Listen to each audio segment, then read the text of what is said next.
మీరందరూ కూడా చూస్తున్నారు కదా, గెలిచినప్పటి నుంచి మన నియోజకవర్గంలో ఏదైనా అది కొన్ని నేను చేసినారా అంటే నాకు బాధ లేదు, నేను చేసిన దానికి నేను పడడానికి నాకు బాధ లేదు.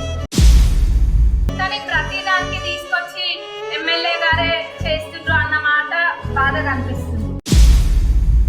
నా వయసు ఎంతుంటే తిప్పి కొట్టే నా మీద మాటలు అనేటోళ్ళు అంత అనుభవం అంతా కూడా ఉండదు. అయినా కానీ నేను ఎప్పుడు చేతులు ముట్టుకొని ఏం కూర్చోట్లేను కదా. ఇప్పుడు ఎమ్మెల్యేలైనా ఎక్కడైనా ఉంటున్నారా? ఎప్పుడు మీకు అందుబాటులో ఉండట్లేనా?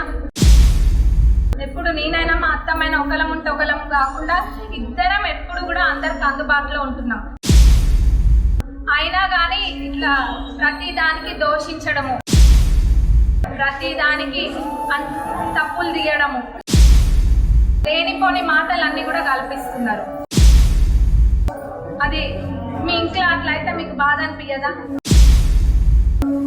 మరి నేను కూడా ఎవరో ఒకళ్ళు ఇంట్లో అమ్మాయినే కదా. ఊరికే నోరుంది కదా అని చెప్పి అన్ని తప్పుగా మాట్లాడద్దు కదా, న్యాయంగా మాట్లాడాలి కదా ఎవరమైనా. కొంచెం ఈ విషయంలో కొంచెం అందరూ కూడా అర్థం చేసుకోండి. మీరు అందరు సహకరించాలి.